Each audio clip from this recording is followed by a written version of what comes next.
출근길 뉴스를 종합해드립니다. 깊이 있는 뉴스 YTN FM 출발 새아침. 신일의 출발 새아침 3부 순서 시작합니다. 자, 오늘 새벽에 미국이 기준금리를 올렸습니다. 정말 우리나라도 이제 금리가 많이 올라갈 것 같은데 이 가계부채 문제 그리고 우리 서민들에 있어서의 대출이자 오를 것 같아서 상당히 걱정이 됩니다. 오늘 또 날씨는 올겨울 들어 가장 추운 날씨가 될 것 같다고 하는데요. 참 전국도 이렇고 금리도 올라가고 여러모로 참 걱정스럽고 추운 하루입니다. 그럼에도 불구하고 마음만은 좀 여유롭고 따뜻한 그런 자세를 가질 것이 필요하다고 생각됩니다. 신일의 출발 새아침 3부 순서 먼저 광고부터 듣겠습니다.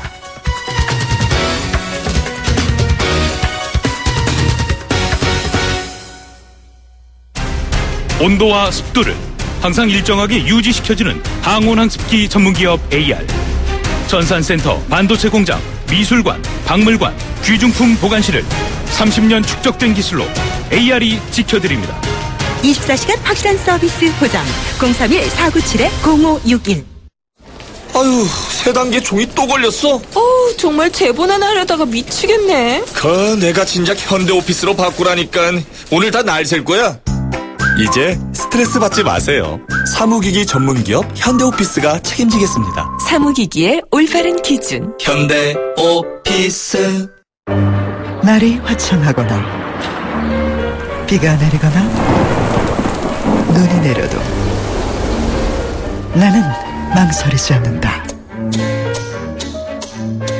판단하기 전에 눈이 먼저 반응하는 브랜드 잭필드. 페이스 도루코 면도기, 도루코 페이스 면도기, 페이스 안전하고 부드러운 대한민국 면도기. 안전하고 부드러운 면도 그 이상을 경험하세요. The Shaving Innovator, Dorco Pace. 오염된 공기를 흡입합니다. 360도 사방에서 순수한 공기를 내보냅니다. 멈춰있지 않고 움직이며 구석구석 더 멀리. LG 퓨리케어 360도 공기청정기. Condensing. 미세먼지를 줄이고 싶다면, Condensing. 지구 온난화를 멈추고 싶다면 조인덕 콘덴싱. 아이들을 위해 보일러를 끄고 콘덴싱을 켜자. 콘덴싱 28년 국가대표 보일러. 2015년 금감원 공시 매출액 1위. 한가인입니다. 당신의 화장대 위엔 응축 에센스가 있습니까? 정관장 홍삼 오일과 희석하지 않은 홍삼 응축수로 진하게. 처음 만나는 응축 에센스. 동인비 진 에센스. 좌우로 정렬 2588. 좌우가 같네 좌우가 같아 2588. 오빠도 좌우로 한번 불러보세요. 네? 오빠는 2588 대리운전을 3년째 부르신다고요? 언제나 어디서나 2588 박소연. 인기 있죠? 2588. 송곳 같은 말, 허무한 말, 우리가 주목해야 될 말을 전해드립니다. 왁자지껄, 말.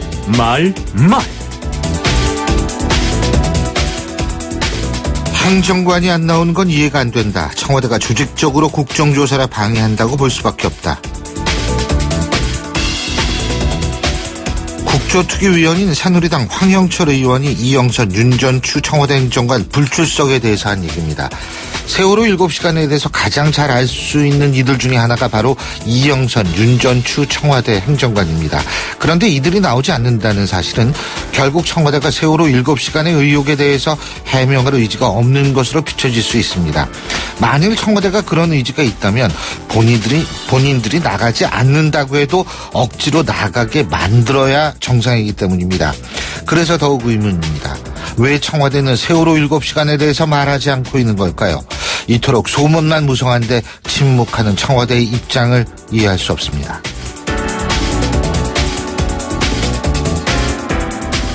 시기, 주체, 계기의 측면에서 국민적 동의를 받기 어려운 상황이다. 이재명 성남시장이 대선 전 개헌 추진 논란에 대해서 한 얘기입니다.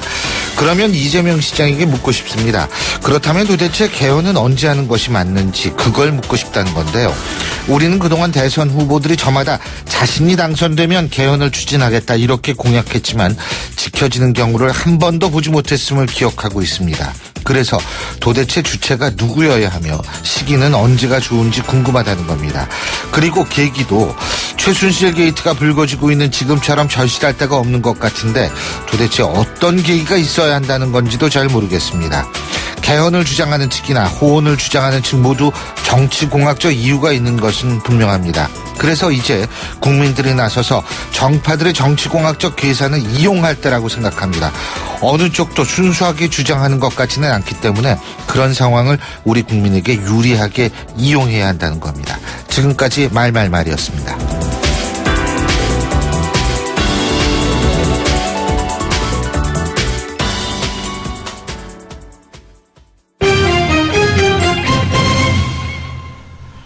주요 경제 뉴스 알아보겠습니다. 한국경제신문의 정인설 기자 전화 연결되어 있습니다. 안녕하십니까? 안녕하세요. 제가 오늘 3부 서두에 말씀을 드렸는데 미국이 기준금리 올렸죠?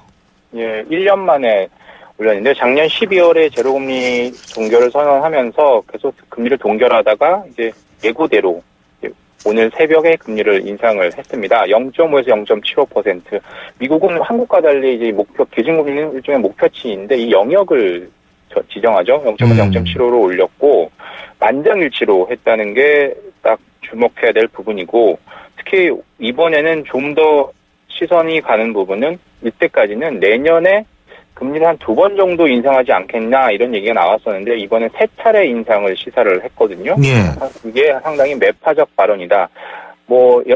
제닛 옐런 연준 의장은 완만한 속도로 점진적으로 금리 올리겠다고 했지만 시장에서는 2번 할 걸 3번 한다라고 받아들이고 있기 때문에 오늘 한국의 증시도 한번 상황을 봐야 될 것 같고요. 예. 외국인 자금이 좀 더 빠르게 단기적인 기간 내에서는 빠져나갈 수 있는 가능성이 있고요. 한국도 오늘 금융통화위원회가 열리죠. 하지만 아직까지는 기준금리는 1.25%인데 동결 전망이 우세하고요. 다른 신흥국 같은 경우 터키나 멕시코는 이미 기준금리를 올렸습니다. 이런 부분에 대해서 한국이 어떻게 대응할지를 봐야 될 것 같고요. 이런 매파적 발언이 시장에 어떤 영향을 미칠지도 계속 주목해야 될 부분인 것 같습니다. 예.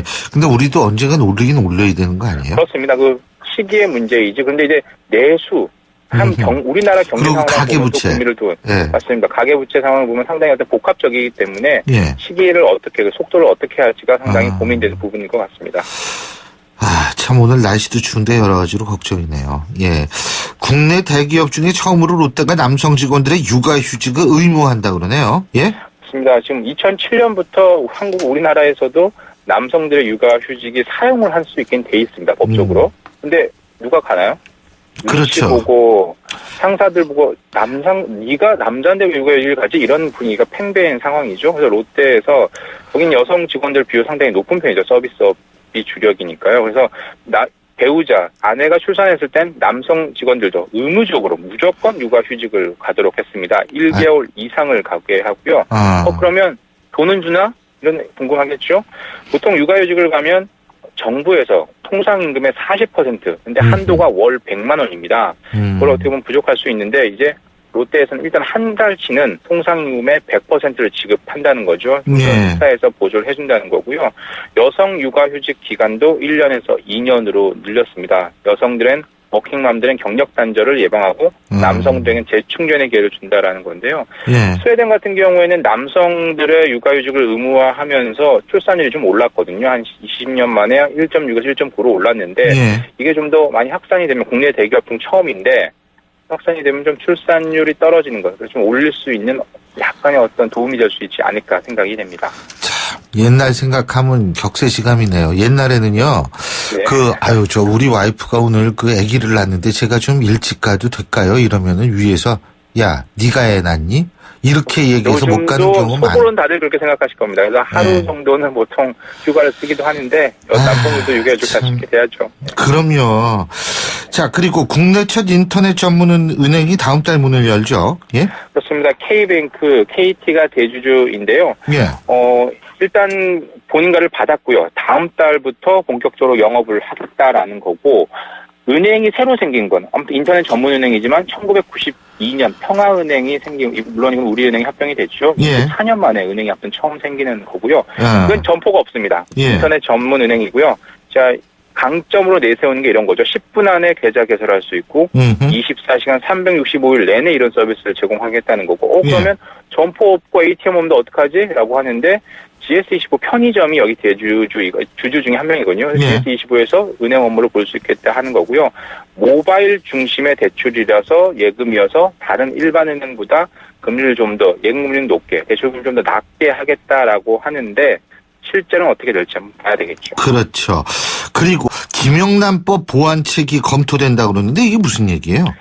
유일호 경제부총리가 이제 어제 경제 컨트롤 타로서 한번 유임이 됐잖아요. 그래서 이제 기자간담회를 취임 후 첫 기자간담회를 100일 때 했고 8개월 만에 다시 했는데 여기서 내년 1분기에 추경 가능성 언급했지만 김영란법 보완책도 검토하겠다라고 얘기를 했습니다. 이미 정부에서 보완책을 마련해야 된다는 얘기가 나와서 필요성에 대해서 보고 있다. 소비 위축의 어떤 측면이 있으면 아직까지는 명시적으로 지표로 통계적으로 나지는 않았지만 그런 적이 있는지 살펴보고 있다라고 해서 보완책이 나올 수도 있다 이런 가능성이 나오고 있습니다. 예, 그렇군요. 예, 오늘 소식은 여기까지 듣겠습니다. 고맙습니다. 감사합니다. 예, 지금까지 한국경제신문의 정인설 기자였습니다.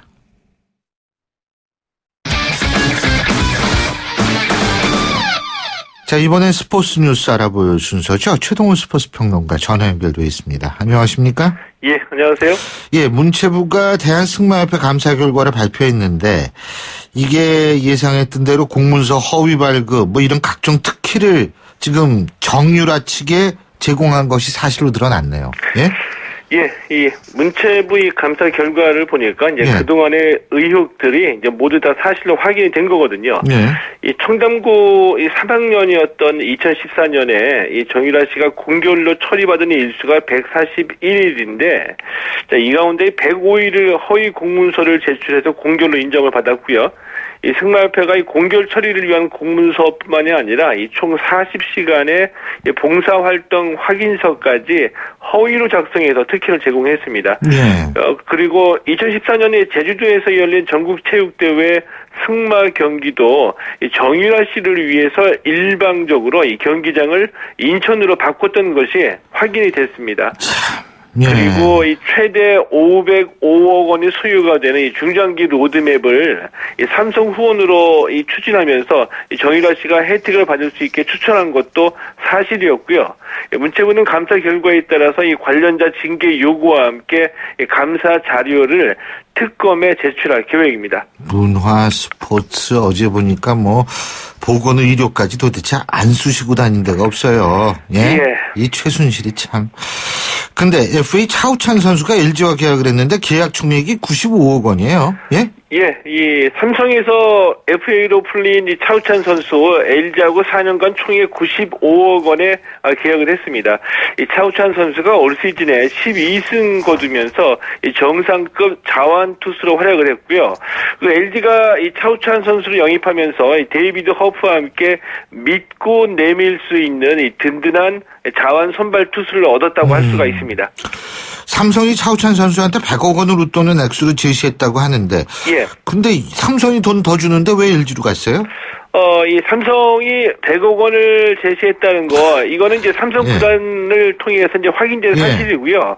이 삼성이 100억 원이고 LG가 95억 원인데 왜 LG와 계약했느냐, 이걸 가지고 이제 궁금해하시는 분들이 많이 계시거든요. 자, 우선은 그 LG가 일종의 이 다운 계약서, 그러니까 이 금액을 축소해서 발표했다, 이런 의심도 좀 많이 나오고 있고요.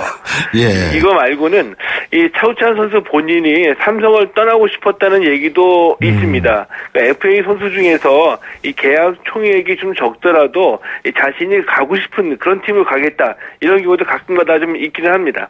저는 5억이라는 게 우리 같은 사람한테는 어마어마한 돈인데, 이게 뭐 100억, 95억 뭐 이러면은 또 5억 그러면 아이 뭐 그 정도야, 이렇게 또 생각이 된 거 아닌가, 이런 생각을 했는데, 자, 삼성이 근데 내년 시즌도 어려울 거란 전망이 많죠. 예? 예, 맞습니다. 근데 계속해서 삼성에서 이 주축 선수들이 이제 빠져나가고 있는 거거든요. 그러니까 2014년에 배영수, 권혁, 2015년에 박성민, 그리고 올해 이 차우찬, 최영우 선수까지 이 삼성에서 FA 자격을 얻은 선수들이 계속해서 다른 팀으로 빠져나가고 있습니다. 그러니까 이미 이 전력 누수가 심각해서 이 올해 9위로 밀려났거든요. 이원석, 우규민 선수를 FA로 영입을 했지만 이 중심 선수가 빠져나간 공백을 메꾸기는 좀 어려울 것으로 예상이 되고요. 이 내년에도 이 삼성이 좀 어려운 시즌을 보낼 것으로 예상이 되고 있습니다. 마지막으로 전북 현대가 클럽 월드컵에서 아프리카 챔피언을 꺾고 5위를 차지했네요. 예, 이 클럽 월드컵 6강전에서 전북 현대가 패했었죠. 그래서 5, 6위 결정전으로 밀려났는데 이 아프리카 챔피언인 남아공의 이 마멜로디 선다운즈를 4대1로 이겼습니다. 이 전북이 5위에게 주어지는 상금 150만 달러, 그러니까 17억 5천만 원을 받았거든요. 그러니까 아시아 챔피언스 리그에서 우승 상금, 출전 수당 포함해서 이미 총 41억 6천만 원을 챙겼기 때문에 이 전북이 올 한해 국제 무대에서만 챙긴 이 상금을 보면은 총 59원이 되는데 이런 이 짭짤한 수입을 올리게 됐습니다. 오늘 소식 잘 들었습니다. 고맙습니다. 고맙습니다. 지금까지 최동원 스포츠 평론가였고요. 신율의 출발 새 아침 3부 순서에 여기서 줄입니다. 잠시 뒤 4부에서 뵙겠습니다. 안녕하세요. 배우 박하선입니다. 아버지의 사업 실패로 좁은 차에서 생활하던 은훈의 가족이 새 집을 찾고 가스 폭발로 전신 화상을 입은 현석이가 치료비 걱정을 덜 수 있었던 것은 다 여러분의 사랑 덕분입니다. 누구에게나 찾아올 수 있는 위기의 순간, 월드비전은 위기 아동 지원 캠페인을 통해 도움이 절실한 가정을 긴급 지원합니다. 연말 연시 여러분의 사랑이 꼭 필요한 곳에서 희망이 될 수 있도록 월드비전과 함께해주세요. 후원 문의 1688-3570 1688-3570 YTN 라디오 캠페인 더 가까이. 안녕하세요. 인간비타민 또 고슴도치 엄마 장영란입니다. 엄마들이 요맘때 되면 고민이 참 많아져요. 아이들 선물 와우 고민되죠. 크리스마스 크리스마스 끝나면 또 설 선물 골치 아파요. 소중한 우리 아이들에게 이런 선물은 어떠세요? 건강한 지구. 아이들이 마음껏 뛰놀 수 있는 비옥한 땅, 실컷 숨쉬고 마실 수 있는 깨끗한 공기, 후룩후룩 걱정 없이 마시는 맑은 물. 얼마면 살 수 있냐고요? 빼세요. 빼라고요. 이번 연말 선물은 포장비를 빼세요. 과대 포장을 줄이는 것만으로도 건강한 지구를 선물해 줄 수 있답니다. 속이 꽉 차야지 겉만 화려하면 뭘 하냐고요. 빼세요. YTN 라디오 캠페인 더 가까이. 한국환경공단과 함께합니다. 골프 장갑도 G맥스. 생산 장갑도 G맥스. 헬스 장갑도 G맥스. 가죽 장갑도 G맥스. 장갑하면 G맥스. 대한민국 우리 장갑 G맥스. 30년 한길 범양 글러브가 만듭니다. 글러브 맥스. G맥스. 일제강점기 조국 항일투쟁에 독립자금을 보태었던 재외동포. 근대화 시기에는 선진기술과 인재를 길러 경제발전의 밑거름이 되어주었고, 지금은 경제 영토를 넓히며 한류 확산과 모국의 역사, 문화를 바로 알리기 위한 공공외교를 실현하고 있습니다. 다가올 통일시대, 전세계 720만 재외동포는 한반도 통일을 위한 발걸음에 든든한 지원군이 될 것입니다. 이민으로 해지지 않는 나라 대한민국. 재외동포가 큰 자산입니다. 이 캠페인은 720만 재외동포의 든든한 버팀목 재외동포재단과 함께합니다. 날카로운 분석, 내일을 보는 시선, 신율의 출발 새 아침. 신율의 출발 새 아침 4부 순서, 먼저 광고부터 듣겠습니다. 홍은희 씨, 잇몸 관리 어떻게 하세요? 잇몸 관리요? 양치 잘하고 치과도 다니고, 그리고 하나 더. 인사돌 플러스. 염증에도 좋고 들뜬 느낌도 꽉 잡아주니까요. 잇몸 건강에 인사돌 플러스. 써본 후의 차이요? 직접 느껴보세요. 동국제약. 세차 살 때는 장기 렌터카 SK 똑똑한 장기 렌터카 똑똑한 가격 주유소 할인 SK 똑똑한 장기 렌터카 꼭 비교해보세요. 가격도 혜택도 SK 렌터카에서. SK 똑똑한 장기 렌터카. 골목골목에 멋을 더하는 100년 넘은 유럽의 아파트들. 우린 언제까지 고풍스럽다고 부러워해야만 할까요? 좋은 집은 시간을 이겨야 한다. 시간을 이기는 아파트 금강 펜테리움 금강주택. 눈이 내릴 것이다. 길은 얼어붙을 것이다. 누군가에겐 겨울이라 불리는 이 계절이 당신에게는 콰트로 시즌이 된다. 12월 한 달간 아우디 차량을 신규 구매하는 모든 고객님께 아우디에서 준비한 특별한 선물을 드립니다. 자세한 사항은 전국 아우디 공식 전시장에서 확인하세요. 오염된 공기를 흡입합니다. 360도 사방에서 순수한 공기를 내보냅니다. 멈춰있지 않고 움직이며 구석구석 더 멀리 LG 퓨리케어 360도 공기청정기.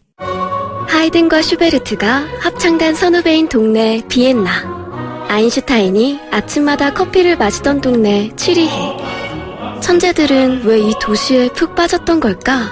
유럽마저 반해버린 유럽. 대한항공 비엔나 취리히 주 3회 운항. Excellence in Flight. Korean Air. 캐리언에 푹 빠진 우리 서해는 902번을 제일 좋아해요. 폰으로만 보던 캐리언인데 이젠 TV로 크게 보고 또 친구들이랑 함께 보니까 전보다 웃음이 많아졌어요. 이런 채널 정말 고맙죠. 유튜브를 TV로 크게 쉽게 함께 유플러스 TV 가입 문의 101. condensing. 미세먼지를 줄이고 싶다면 condensing. 지구 온난화를 멈추고 싶다면 조인덕 콘덴싱. 아이들을 위해 보일러를 끄고 콘덴싱을 켜자. 콘덴싱 28년 국가대표 보일러. 2015년 금감원 공시 매출액 1위. 안녕하세요. 아이오아이 소미 세정이 기쁜 소식 들고 왔어요. 롯데 하이마트 송년감사 세일. 너무너무 마음에 드는 가격. 자꾸 챙겨주는 혜택. 경품은 총 1억. 12월 2일부터 25일까지. 하이마트로 가요. 경품은 행사기간 매장 방문 고객 중 응모자 대상. 자세한 사항은 매장 문의. 한가인입니다. 요즘 에센스 종류 참 많죠? 전 뭘 쓰냐고요? 전 진짜 진한 에센스를 써요. 응축 에센스. 정관장 홍삼 오일과 희석하지 않은 홍삼 응축수로 진하게. 처음 만나는 응축 에센스. 동인비 진 에센스. 청년의 꿈을 실은 기프트카가 바닷가를 찾았습니다. 아이 컨택하면서 세상에 하나뿐인 웨딩 사진으로 행복을 전하는 청년 창업자 김혜선 씨. 앞으로도 화기애애하게 달려주세요. 청년의 꿈과 달리는 기프트카 현대자동차그룹. 신유의 출발새 아침 오늘 순서 시작합니다. 오늘 아침 당신이 듣고 싶은 뉴스 94.5MHz YTN 뉴스 FM 신유의 출발 새아침.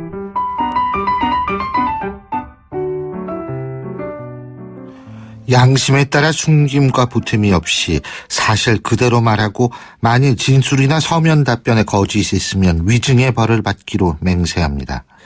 이 청문회 증인들이 청문회장에 들어가면서 하는 선서 내용인데요. 그런데 지금까지 청문회 보면은 증인들 간의 진술이 엇갈리는 장면도 나옵니다. 바로 어제도 그랬었죠. 자, 누군가는 거짓말하고 있다는 게 분명한데 위증죄를 인지하면서도 거짓말하는 심리 어떻게 봐야 할까요? 자, 전문가와 얘기 나눠보죠. 경기대학교 이수정 교수 전화 연결합니다. 교수님 안녕하십니까? 네, 안녕하십니까? 이게 말이에요. 일단은 이제 청문회가 오전 10시에 시작하잖아요. 근데 이게 밤 늦게까지 계속이 되는데 제가 참 궁금한 게 하나 있습니다. 네. 이 핵심 증인들 같은 경우에 처음에는 물론 오전엔 긴장을 하겠지만 이게 긴장을 계속하고 있기는 좀 힘든 거 아니에요? 밤이 될수록 좀 풀어질 것 같은데. 그렇죠. 어떻습니까? 정신 상태가. 네, 아무래도 말씀하신 대로 이제 주의라고 하는 이제 그 정도가 오전에는 훨씬 이제 주의 집중이 잘 되겠지만 점심 식사 이후에 오후 시간대는 상당 부분 이제 뭐 여러 가지로 주의가 분산되고 집중이 안 되고 뭐 이런 영향을 받죠. 그렇죠. 그런데 아마 그래서 이게 오후로, 그러니까 시간이 늦어질수록 사실이 나올 확률이 높은 거 아니에요? 근데 이제 아마도 저녁 시간대가 되면 뭐 이렇게 자기 방어적인 어떤 긴장도 이런 것들이 떨어질 가능성이 굉장히 높습니다. 그죠? 예. 그렇기 때문에 이제 뭐 그리고 또 하루 종일 질문을 하던 사람들도 뭐 질문을 하면서 이제 반응을 보면서 결국 결과적으로 저녁 시간대가 되면 모아가지고 정보가 많아지는 거죠. 그렇기 때문에 정보가 많은 상태에서 어떤 것이 약점인지 하는 것들을 질문할 때도 좀 더 그 지역을 알 수가 있는 것이고요. 그렇기 때문에 아마 저녁 시간대에 이제 방어적인 뭐 주의가 좀 해이해지는 때 뭐 아주 키포인트를 잘 공격을 하면 상당 부분 이제 시인하는 반응들을 받아낼 수 있는 것으로 추정이 됩니다. 그리고 제가 또 이 청문회를 보면서 궁금한 것이 말이에요. 당장 어제도 그랬습니다. 서울대 병원장하고 순천향대 교수하고 김영재 뭐 성형외과 의원인가 뭐 하는 그 사람인지 지금 핵심인데 그 사람의 증언하고 이게 세 명이 모두 말이 달라요. 네. 이렇게 그러면은 셋 중에 하나는 분명히 거짓말하는 거거든요. 그렇죠. 근데 위증죄가 이게 간단한 죄가 아니라는 걸 분명히 이 사람들이 알 텐데 그럼에도 불구하고 셋 중에 하나가 거짓말하는 건 확실하다. 이거 어떻게 이해해야 됩니까? 그러니까 일단은 위증죄의 처벌 수위가 너무 낮다. 5년 이하의 징역이나 1,000만 원 이하의 벌금 정도. 근데 이제 한 번도 징역형이 뭐 적용된 적은 없다. 그렇기 때문에 이 의사들의 이제 뭐 어떤 생활 수준 같은 걸 보면 이 벌금 정도 내고 책임을 면하는 게 훨씬 현명한 선택이다. 이런 판단을 사실 할 수가 있을 것이겠죠. 그렇기 때문에 뭐 온 국민 앞에서 거짓말쟁이가 되더라도 당장에 이제 뭐 여러 가지 나중에 그 수사로 이어질 만한 그런 이제 책임 부분에 대해서는 어떻게든 면책하겠다, 피해가겠다 이런 의지가 뭐 명확히 보인다고 생각이 됩니다. 교수님도 왜 펜싱의 박상영 선수라고 아시죠? 할 수 있다, 할 수 있다. 그래서 진짜 해냈지 않습니까? 그죠? 그거 이제 자기 최면 뭐 이런 얘기를 많이 하는데, 만약 그 중에 증인이 말해요. 자기가 거짓말을 한다라는 거를 일부러 감추기 위해서 나는 진짜 이걸 이렇게 했다 이렇게 자기 최면 걸면은 그런 경우도 있다고 보십니까? 뭐 충분히 영향을 줄 수 있습니다. 의식적 억압이 있을 수가 있는데요. 자기 스스로 억압을 하는 거죠. 네. 그래서 마치 그런 일이 뭐 없었던 것처럼 이렇게 이제 자기가 이제 의식을 하려고 막 노력을 하는 그런 입장일 수는 있을 것 같은데 문제는 그게 이제 정도의 차이가 있을 수 있다는 겁니다. 그러니까 완전히 불가능한 일은 아닌데 예를 들자면 뭐 아주 어린 시절에 끔찍한 이제 어떤 범죄 피해 경험을 받다 보니까 그 생각이 자꾸 들면 생활을 할 수가 없기 때문에 뭐 거의 의식 수준에서는 인식되지 않도록 마치 그런 일이 발생하지도 않은 것처럼 억압하고 있는 그런 일들이 간혹 이제 발견이 되거든요. 그런데 사실은 그런 일들은 정말 희귀한 케이스들입니다. 대부분은 이제 본인의 조사를 받기 전에 사전 준비를 할 것이고요. 그 사전 준비 중에 진술을 할 대목과 진술을 하지 않을 대목을 정리를 해서 숨겨야 되는 대목에 대해서는 사실은 어떻게든 빠져나가려는 그런 이제 무조건 부인하고 보는 식의 기억이 안 난다라던가 그런 식의 이제 태도를 취하는 것이지 정말 기억 자체가 왜곡돼서 애당초에 그런 사실 자체가 없는 것으로 인지하고 있다거나 이럴 가능성은 굉장히 낮습니다. 교수님 어제 최순실이가 얘기한 그 통화 내용 들으셨어요? 네, 들었습니다. 그 교수님이 심리학 전문가로서 보실 때 최순실이 어떤 사람으로 보입니까? 지금 거의 문제의 핵심인 것으로 보이고요. 뭐 지금 그런 종류의 이제 통화로 봤을 때 이 사람이 지금 드러나지 않아야 된다고 판단한 것들이 결국은 지금 가장 핵심적인 사안으로 보입니다. 그리고는 그렇기 때문에 문제의 핵심인 인물들을 끝까지 사실은 만날 수밖에 없는 이제 정황적인 맥락 속에서도 절대 최순실을 모른다고 끝까지 주장했던 사람들이 사실은 지금 키맨일 가능성이 많다라고 보이거든요.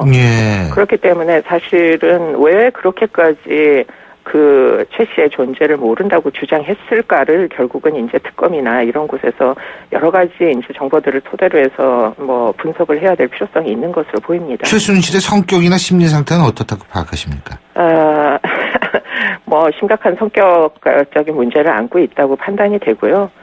뭐 그러면서도 이제 본인의 그런 충동적인 뭐 성격으로 인해 가지고 여러 가지 불법 행위를 한 것처럼 보이거든요, 지금. 예. 그렇기 때문에 그런 종류의 이제 의심들이 또 일종의 피해 의식처럼 뭐 과도하게 자기 방어적인 태도로 모든 것을 다 거부하게 예컨대 지금 그 태블릿 PC에 관련돼서도 사실은 도난당했다라는 말도 안 되는 주장을 지금 하고 있거든요. 그런 것들이 이제 수사가 추가적인 이제 조사가 필요하다고 보이는 지점들이죠. 그러니까 이렇게 볼 때는 그 사람이 멘탈이 대단한 사람 같아요. 일반 사람 같으면 겁먹어가지고 정신이 없을 텐데 목소리가 굉장히 차분하더라고요. 그런데 이제 저는 어저께 이제 좀 아쉬웠던 것이 의사들이 나오셨는데 사실은 성형이 문제가 아니라 지금 굉장히 많은 그런 의식 수준의 뭐 깨끗한 이제 뭐 정신 상태에 영향을 줄 만한 약물들이 굉장히 많이 사용된 것 같거든요.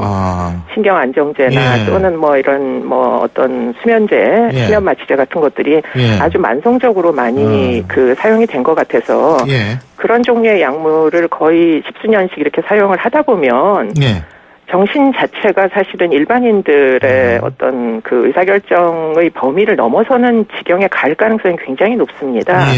그렇기 때문에 이제 그런 대목, 예컨대 약물이 얼마나 들어가서 사용자가 누구인지 하는 것을 분명하게 밝히고 뭐 어떤 경로를 통해서 약물이 들어가게 됐는지 이런 것들은 문서상 존재하거든요. 왜 그런 것들이 어저께 제대로 그 감별이 되지 않았는지 하는 게 좀 아쉬운 점이라고 생각이 들었습니다. 예, 잘 알겠습니다. 교수님 오늘 말씀 여기까지 듣겠습니다. 고맙습니다. 감사합니다. 예, 지금까지 경기대학교 범죄심리학과 이수정 교수였습니다.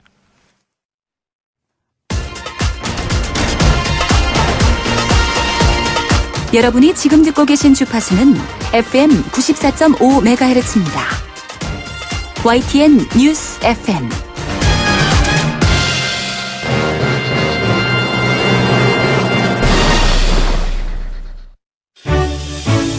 역사의 시선으로 뉴스를 읽어봅니다. 히스토리 뉴스. 예, 제가 계속 오늘 얘기하는데 이 3차 청문회 있지 않습니까? 어제는 의료시술, 미용시술 의혹에 관련한 세월호 7시간의 대통령의 행적, 이것을 파헤치려고 했는데요.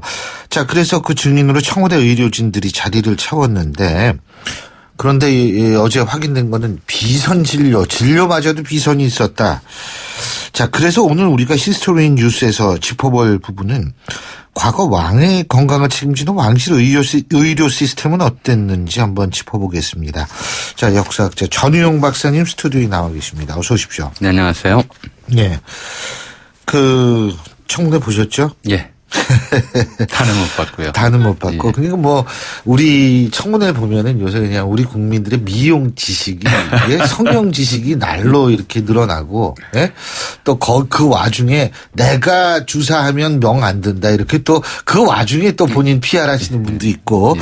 참 멘탈 갑이신 분들 많구나 이런 생각을 제가 했는데, 자.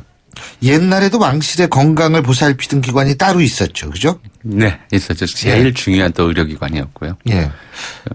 허준이 있었던데. 맞죠? 네? 그러니까 그 의사들이 이제 소속되는 정부기관이 삼의사라고 그래요. 그러니까 그 세 개의 의료기관이 있었는데 하나는 이제 내의원, 그다음에 전의감, 마지막으로 해민서 이렇게 세 곳이 있었는데요. 대체로 이제 승진제도를 보면은 내의원에 들어가는 것이 이제 의사의 승진 또는 이제 세속적 출세의 끝이 되죠. 그러니까 뭐 허준이 내의원에 있었다는 것이 아니고 그러니까 해민서 전의감을 두루 거쳐서 내의원으로 올라가는 거죠. 이 내의원이 왕실 담당, 전의감이 이제 양반 사대부 관료 의학 행정 담당, 해민서가 서민 진료 담당 이렇게 이제 구분이 돼 있었습니다. 또 어떤 헷갈리시는 분은 그러잖아요. 이 허준이 아니고 허균. 허준은 홍길동전을 썼고 허균이 이제 그 통일보감을 썼다. 예. 그렇게 말씀하시면 안 됩니다. 예. 근데 이게 아무래도 지금도 사실 전 어제 깜짝 놀란 게 어떤 거기 의사분은 대통령의 혈액이 그렇게 기밀사항에 속하는지 몰랐다. 근데요. 이게 지금은 물론이고 옛날에도 왕의 건강 상태는 굉장히 중요하고. 그러면요. 그렇죠. 예. 그러니까 이제 처음에 박 대통령께서 변호사 임명했을 때 변호사가 나와서 그런 얘기를 하지 않았습니까? 여성으로서의 사생활도 있고 뭐 이렇게 얘기를 했는데 본래 이제 최고 통치자에게는 사생활이 있으면 안 되는 거죠. 그렇죠. 24시간이 사실 항상 감시하에 있어야 하고요. 그래서 이제 심지어 뭐 조선시대 내의원 그 의사들 같은 경우에는 왕이 아침에 변을 보면 항상 그 색깔을 좀 검사하고 심지어 색깔이 이상하다 그러면 먹어보기까지 했다고 그래요. 아침부터 좀 듣기 좀 그런 소리겠습니다만은 그렇게 이제 철저하게 왕의 건강 상태를 체크하고 관리해야 됐던 거죠. 그래서 조금 이제 안 좋다 그러면은 쉬어야 되고 쉬게 되면 그동안의 정치 공백을 어떻게 메울 것이냐에 대한 대책을 강구해야 되고 이런 일들이 전부 이제 내의원 그 의사들에게서 결정이 됐기 때문에 이제 그게 이제 국가 기밀일 수밖에 없는 거죠. 중요한 사안이고요. 근데 과거 기록을 보면은 주술에 의존하는 무녀나 무속인이 왕실의 의료를 맡기도 했다. 이거는 사실입니까? 좀 이제 얘기를 그렇게 이 말씀이 이제 돌아다닐 수가 있는데요. 뭐 왕이나 일반 백성이나 똑같죠. 그러니까 기본적으로 저희가 지금은 이제 의술이라고 하는 것을 분명하게 하나의 좀 어떤 행위를 지칭을 해요. 전문 지식을 가지고 약을 놓거나 주사를 놓거나 쓰거나 이제 주사를 놓거나 수술을 하는 사람들을 이제 그 행위를 의술이라고 하지만은 옛날에는 이제 병이 나면 1년에 좀 과정들을 거쳤는데 전부 의술에 속했어요. 그러니까 예를 들어서 동네 할머니한테 뭐 배가 아픈데 뭘 먹으면 좋으냐 물어보는 것. 그러니까 할머니도 의사 노릇을 하는 거죠. 그렇죠. 그렇죠. 뭐 그래도 안 나오면 이제 뭐 판수나 이런 사람 불러서 이제 점을 치거나. 판수. 네. 판수가 이때 말씀드릴게요. 예. 그다음에 아니면 그래도 안 나오면 무당벌로 구슬하거나. 그래도 안 나와야 이제 의사, 돈 들여서 의사 찾아가는 거였거든요. 일반 서민이 그랬다면 왕의 경우는 거의 반대였다 이렇게 생각하시면 되는 거겠죠. 처음에 그래도 안 되면. 안 될 경우에는 뭐 무당을 불러 구슬하고 예를 들어서 뭐 무당이라고 하기는 어렵지만 이제 숙종이 나이가 20이 넘어서 왕이 된 다음에 이제 두창에 걸렸어요. 천연두에 보통은 이제 10살 내외에서 그렇죠. 걸리는 병인데 20이 넘어서 걸렸어요. 그랬더니 이제 이거는 뭐 당시 의학으로는 치료할 수가 없는 질병이었기 때문에 이럴 때는 어쩔 수가 없는 거죠. 뭐 그 유명한 명산대천에 구슬을 하라고 시키고 왕실에 들어와서 하는 게 아니라 이제 그 어머니 대비는 이제 본인이 매일같이 백일기도 천일기도 목욕제기하고 기도하다가 그러니까 숙종은 나았어요. 나았는데 이제 그 어머니인 대비는 그렇게 겨울철에 목욕제기하고 기도하다가 독감에 걸려서 돌아갔고 뭐 이런 일들이 있었죠. 왜 이렇게 가슴이 아파지나. 그리고요. 이거 이렇게 보면은 어이가 어떻게 정해져요? 지금 대통령 주치의죠. 어이라면. 그죠? 예? 이거는 허준은 보면은 밑에서부터 올라갔는데 진짜. 예? 다 마찬가지입니다. 그러니까 의학이라고 하는 것이 일종의 세습직이었어요. 의사 가문에서 계속 나오는 것이지. 근데 그게 중인들이 하는 거 아니겠습니까? 그러니까 이제 중인이라고 부르는 것 자체가 이게 이제 양반이 글로 내려가는 경우는 없고요. 없죠. 서민이 또 이렇게 글을 배워서 공부를 해서 하는 경우도 드물기 때문에 되게 가학이라고 그래서 집안에서 내력으로 전수되는 학문이죠. 그러니까 이제 우리가 중인이라고 부르는 계층들 가장 많았던 사람들이 이제 하나는 의관, 또 하나는 역관, 뭐 이런 쪽, 그러니까 통역사하고 의사들인데 이 경우에는 이제 자식들을 가르쳐요. 봐서 얘가 외국어에 소질이 있겠다 싶으면 의사 자식이라도 역관을 공부시키고요. 아니면 의술에 소질이 있겠다 싶으면 역관 자식이라도 의술을 공부시켜서 이렇게 공부를 하면 이제 제일 먼저는 이제 해민사나 전이감 이런 곳에서 말단으로 이제 시험을 보죠. 이건 과거랑 달라서 이렇게 기본적인 좀 그 혈자리라든가 침 넣는 법이라든가 이런 걸 물어보고 잘 맞추면 합격. 취재라고 그래요. 취재. 그래서 이제 재능이 있는 사람을 뽑아 쓴다고 해가지고 그렇게 해서 이제 말단부터 시작을 하고요. 재주가 좋다. 또는 이제 잘 치료한다 그러면 이제 뽑아 쓰는 거죠. 뭐 해민사에 있는 사람을 전이감으로 발탁한다든가 전이감에 있던 사람을 내의원으로 발탁한다든가 그래서 가장 실력 있다고 정평이 난 의사가 이제 어이가 되는 거였고요. 근데 어제 드러났던 것이 뭐냐면 비선 진료거든요. 예. 그러니까 다시 말해서 비선이라는 건 별게 아니고 자문의도 아닌 사람 김영재 예. 씨가 이제 전형적인 예인데 예. 이 사람이 프리패스로 청와대 들어가고요. 어제 본인이 예. 인정했죠. 예. 그런데 이 사람은 그때도 자문의가 아니고 지금도 자문의가 아니에요. 예. 예? 근데 뭐 피부 트러블을 뭐 고쳐줬든 뭐를 했든 간에 대통령의 병을 하얀 고치러 들어간 거 아닙니까? 그렇죠. 이게 그래서 이제 비선 진료라고 그러는데 예. 옛날에도 이런 게 있었을까요? 아까 무당굿 같은 경우도 일종의 진료라고 말씀을 드렸습니다만 그보다는 예. 사실은 이제 한의학이라고 우리 전통의학이라고 하는 것이 외과가 없어요. 예. 간단하게 이제 뭐 종기 같은 경우에 간단한 외과 시술, 째는 정도죠. 예. 그런 걸로 치료할 수 있음에도 불구하고 치료를 못하는 것이 이제 한의학이었고 약을 쓰기 때문에 또 실제로 이제 임금 지존의 몸에 칼을 대는 것은 있을 수 없는 일이다 해서 일반인 같으면 그냥 대강 이제 째고 이제 짜내고 소독하면 되는데 그렇게 못하는 경우들이 참 많았습니다. 근데 뭐 좀 일례로는 뭐 가장 유명한 사례이고 드라마로까지 만들어졌었는데 조선 말기 헌정 순조년간에 이제 백광현이라는 마의가 있었어요. 이제 마의는 이제 마의가 뭐예요? 말 수의사. 아 수의사. 예. 그러면 그 수의사는 이제 외과가 있죠. 큰 칼로 말 상처를 째거나 이런 것들이. 그래서 왕이 종기를 알았는데 이제 어떻게 할 수가 없으니까. 그러니까 이제 한의사는 없으니까. 네.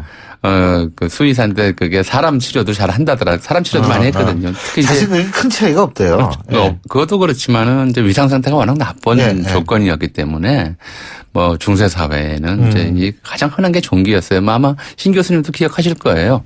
60, 70년대 가장 고약. 그렇죠. 많이 팔린 약이 고약 같은 약이었죠. 고약 뭐 이런 거요. 그러니까 그런 이제 상황이었기 때문에 째고 수술하는데 좀 능하다 해가지고 불러서 이제 왕의 치료를 시켰다고 그러고요. 예. 왕이 이제 거기에서 혐을 보자마자 바로 벼슬을 내려서 이제 공식 벼슬이 되는 거죠. 뭐 그 당시엔 그렇게 될 수 있으니까.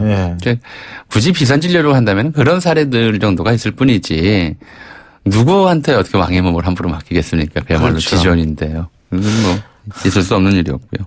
아니 어제 보니까 있을 수 없는 일들이 요새 하도 많아가지고요. 예? 이게 모든 시스템이 지금 망가져가고 있다라는 생각밖에 안 듭니다.